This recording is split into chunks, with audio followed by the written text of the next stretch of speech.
विक्रमादित्य जी, आपसे बात शुरू करूंगा। राहुल जी ने जो कहा अपनी बुद्धि से ठीक ही कहा होगा। जो अपनी बोलता है वो अपनी बुद्धि से, विवेक से ठीक ही मान के बोलता है, तभी बोल रहा है। मैं उस बहस में आज नहीं पढ़ना चाहता कि मनुस्मृति का मूल रूप क्या है, मूल अंश क्या है, उसमें प्रक्षेपित कितने अंश हुए। वो बहुत अकादमिक बहस है, वो टीवी का फोरम नहीं है। मैं सिर्फ ये जानना चाह रहा हूं कि बेटी बेटी में तो भेद नहीं हो सकता। हिंदू की बेटी पिंजरा तोड़े और मुसलमान की बेटी पिंजरे में बंद रहे।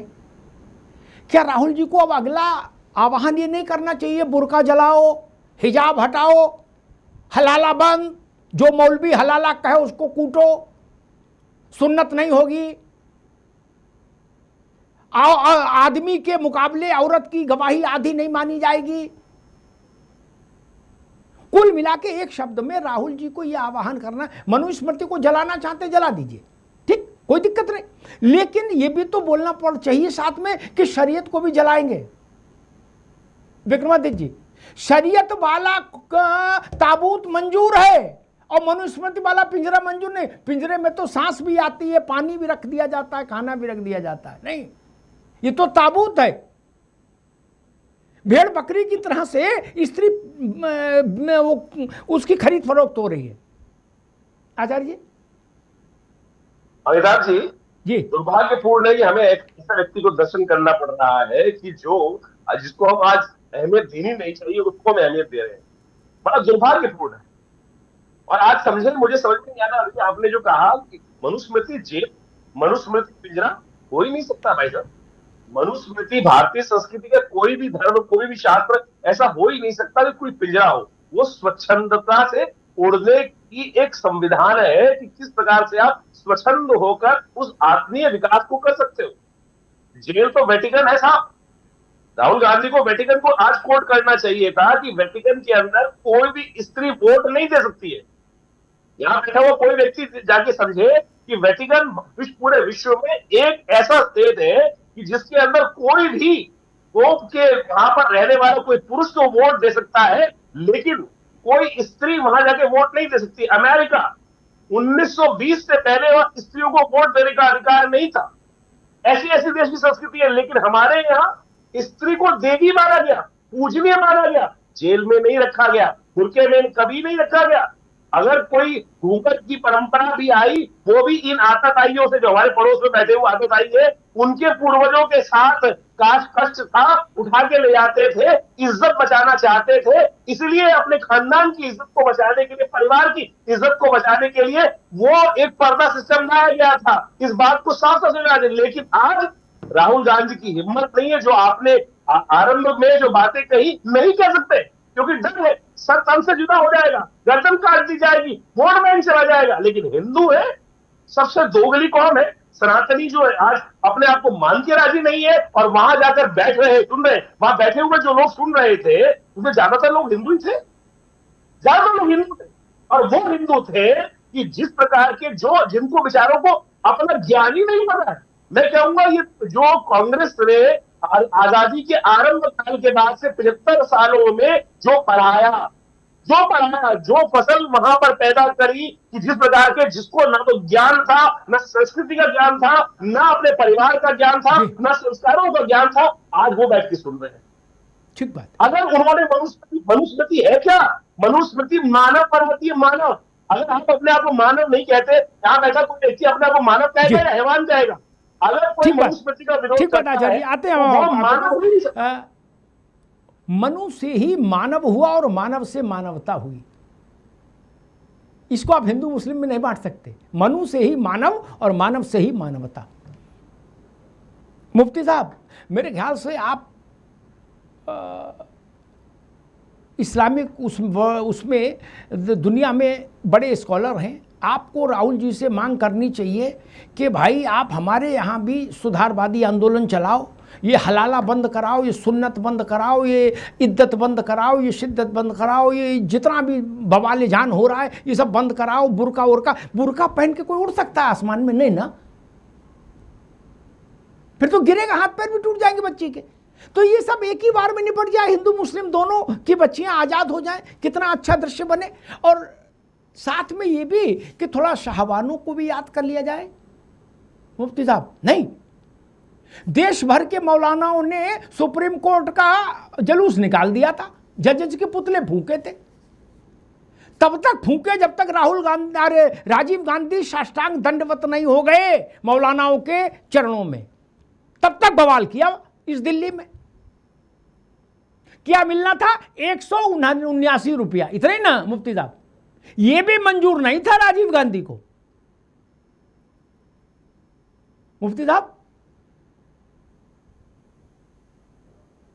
देखिए, जी, अपोजिशन लीडर माननीय राहुल गांधी जी ने जो मनुस्मृति के बारे में बोला है, वो तो वही लोग बता सकते हैं कि मनुस्मृति में क्या लिखा है।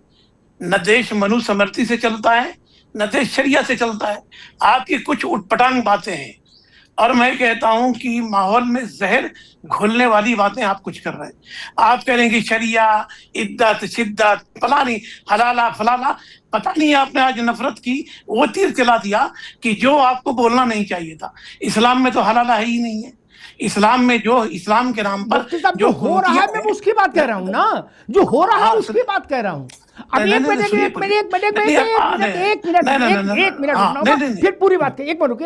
अभी दैनिक भास्कर जैसे बड़े अखबार ने उस एक स्टिंग ऑपरेशन किया, इसी दिल्ली में 5 मौलानाओं का किया। बोले हाँ कर देंगे, बीवी को लिया, हलाला कर देंगे, होटल में 3 दिन कमरा बुक कराओ और खाना पीने का खर्चा देना। आज आप बता रहे हो कि कहां हो रहा है?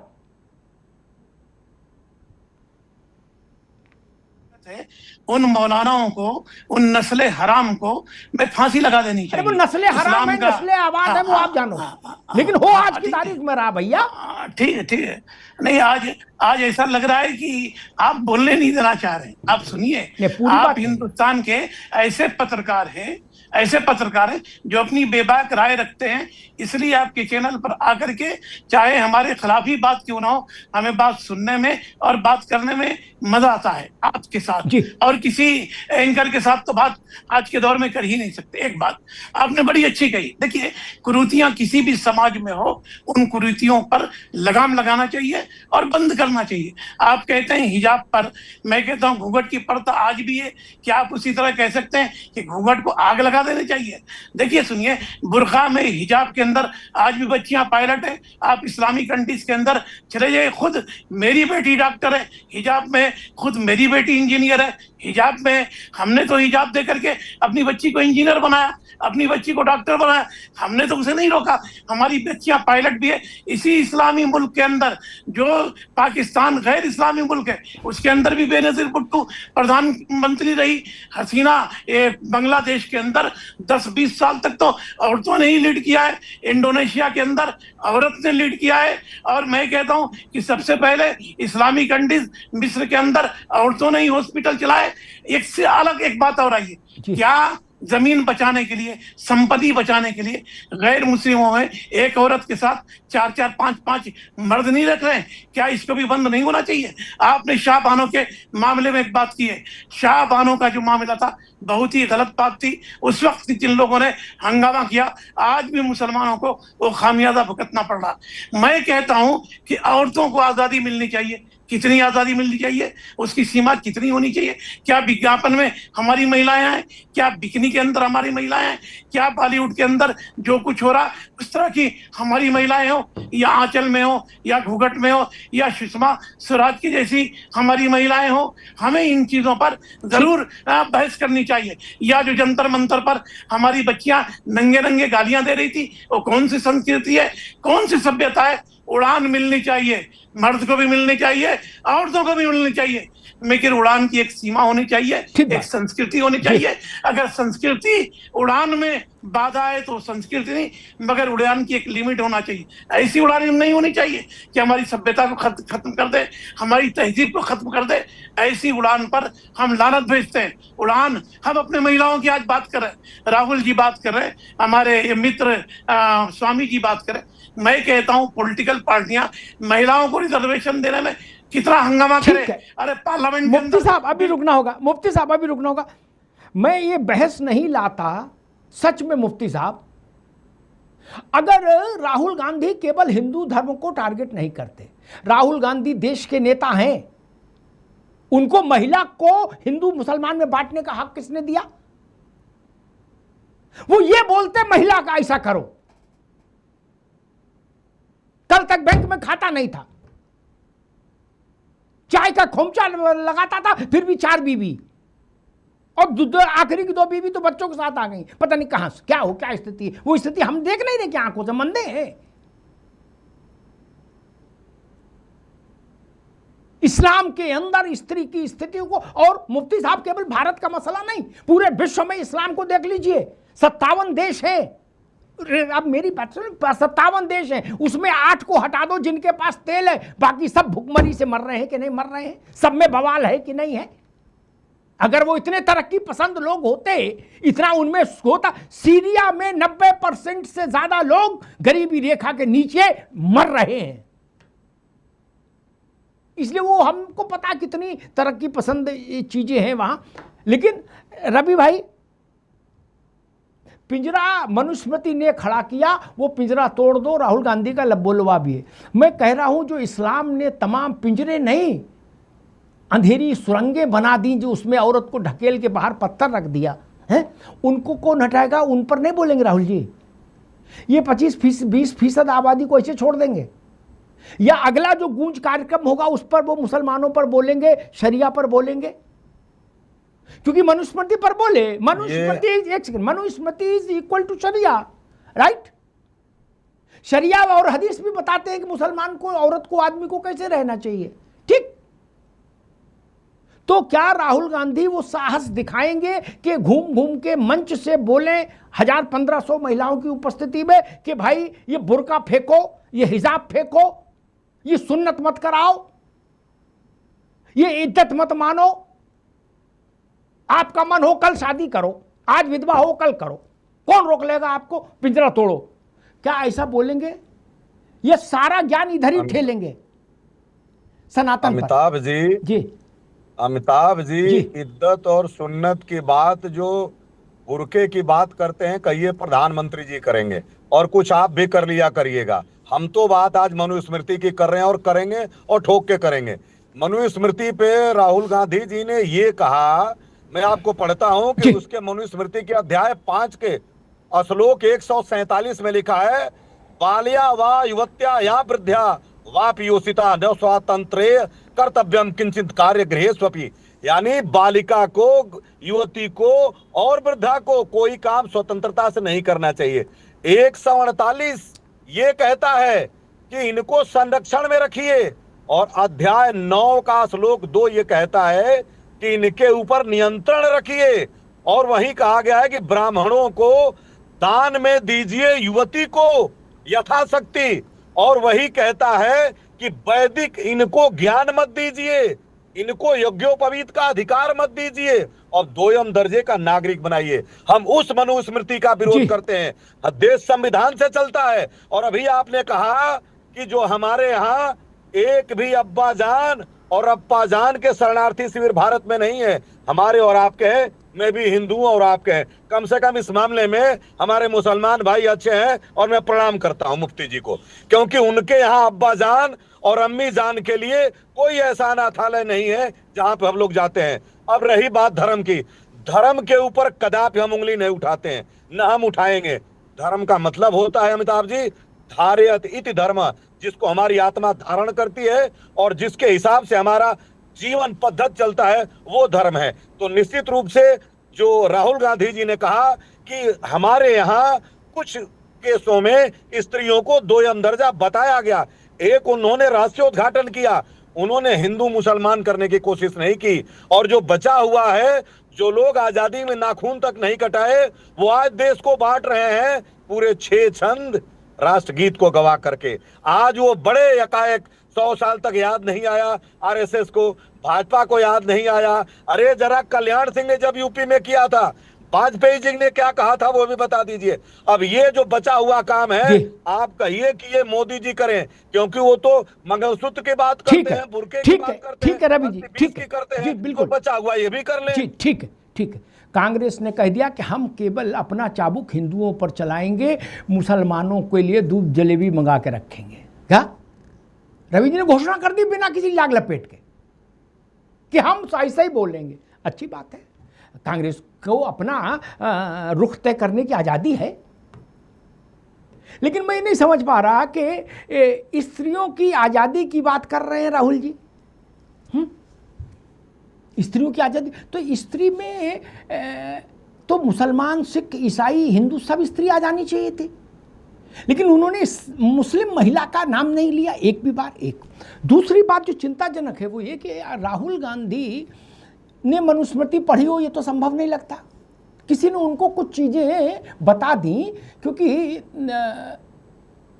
बहुत पहले मैंने एक बार मनुस्मृति पर कोई संदर्भ आया था तो कहा था कि सबसे पहले इस बात को समझिए कि अंग्रेज अधिकारी को मनुस्मृति का ट्रांसलेशन कराने की जरूरत क्यों हुआ पड़ी, उसके ऊपर तो लागू नहीं थे। उसमें क्या प्रक्षेपित किया गया, क्या नहीं किया गया, वो जेरे बहस है आज तक मसला, लेकिन राहुल गांधी उसको ले आए। लेकिन हलाला उनको समझ में नहीं आ रहा, जो आज भी देश में हो रहा है मनुस्मृति के हिसाब से। और राहुल गांधी का ये भी मैं कहता हूं, ये तो आपने जब अध्ययन करेंगे ना, दिन भर नेतागिरी करोगे तो पढ़ो कहां पाओगे, पढ़ तो पाए नहीं, अध्ययन से बिना जाएंगे नहीं। उसी मनुस्मृति में ये लिखा कि यत्र नारीस्तु पूज्यन्ते, वो भी इसी में है, और वो भी इसी में जहां स्त्री की पूजा नहीं होगी वहां सारे पुण्य कर्म क्षय हो जाएंगे, ये भी उसी में अगला श्लोक है। वो राहुल गांधी ने पढ़ा, पढ़ना भी नहीं चाहेंगे। वो जो लोग बता रहे हैं कि स्त्री को शिक्षा से वंचित रखो, बता रहे रवि भाई, इनको पता ही नहीं ABCD क्या है। ऋग्वेद के तमाम सूक्तों की रचयिता जो है वो महिलाएं हैं, गार्गी है, अपाला है, मैत्रेयी है। बताइए, जो महिलाएं ऋग्वेद के सूक्तों की रचयिता है उनको बता रहे पढ़ने लिखने पर रोक थी। अब इतनी हास्यास्पद बात कौन मान लेगा? ये राहुल जी कह सकते भैया। इस देश के भारत सनातन के तमाम वैदिक ग्रंथों की रचयिता मंडलों में, रचनाकार मंडलों में भारत की महिलाएं रही हैं। और वंदे मातरम में तो लक्ष्मी और दुर्गा की बात कही है, नारी की तो बात कही है, नारी शक्ति कोई रिप्रेजेंटेशन है, उसमें आपको तकलीफ है? आप बता रहे हो कि हम तो नारीवादी हैं, आपको लक्ष्मी की स्तुति सहन नहीं, आपको दुर्गा की स्तुति सहन नहीं, बोले हम दो ही गाएंगे, और यहां बता रहे हो कि हम महिलाओं को पिंजरे से निकालने आए हैं। दो रास्ते तो ना चलो महाराज, एक रास्ता पकड़ लो। एक बार पूरा पढ़ डालो, शास्त्र देख लो। जो इससे ज्यादा झूठ इस देश में कोई और क्या होगा। कहा गया कि जी महिलाओं को वेद पढ़ने का अधिकार नहीं था, शूद्रों को वेद पढ़ने का अधिकार, सुनने का अधिकार नहीं था। अच्छा जी, उनके कान में गर्म शीशा डाल दो। महिलाओं के वेद पढ़ने का अधिकार नहीं था, सुनने का अधिकार नहीं था, वेद में जो रचा गया है वो रचने का अधिकार था। क्या वो यज्ञ की वेदिका, वेद यज्ञ करने, यज्ञ में बैठती थी बराबरी पर, वो यज्ञ कराती थी, लेकिन बोले हाँ, उनके शीशा डाल दिया जाता था। इसी मनुस्मृति में एक जगह लिखा है, मुफ्ती साहब आपको भी जानना चाहिए, आप तो आलिम आदमी हैं। इसी मनुस्मृति में एक जगह लिखा कि अगर राजा शूद्र हो तो ऐसा होना चाहिए। इसका मतलब राजा भी, शूद्र भी राजा हो रहे थे उस समय, हो रहे थे ना। और हम लोग सब क्या ढपली बजा रहे, हजारों लाखों साल से पानी नहीं पीने दिया। बताओ, एक तो बिना पानी पिए हजारों लाखों साल से कोई जीवित नहीं रह सकता। ये ऐसा प्रपंच इस देश में फैलाया है अनपढ़ों ने, कुछ अनपढ़ कुछ कुपढ़। मुफ्ती साहब आपको पता है मौर्य वंश की सीमा शासन की क्या मुगलों से बड़ी थी, पता है आपको? भारत के एक महान ओबीसी सम्राट के राज्य की सीमा मुगल के किसी भी बादशाह की सीमा से बड़ी थी, जहांगीर से भी, औरंगजेब से भी। और हम क्या कह रहे, लाखों साल से पानी नहीं पीने दिया गया, तो वो क्या हवा खा के रह रहे थे मौर्य? ये सवाल बड़ी कठिन है और इनके लिए बड़ा अध्ययन चाहिए। इसीलिए मैं कहता हूं नेताओं को नेतागिरी वाले विषयों पर ही रहना चाहिए। वो धर्म अध्यात्म दर्शन पर जब बोलने लगते हैं तो फिर अनर्थ करा देते हैं।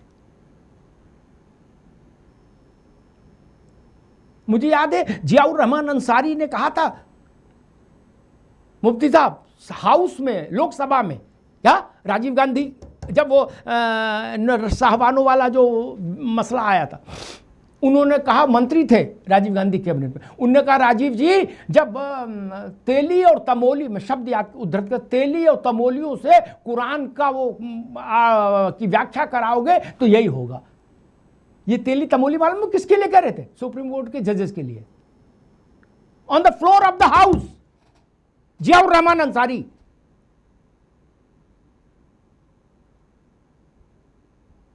ये तो समझना पड़ेगा ना।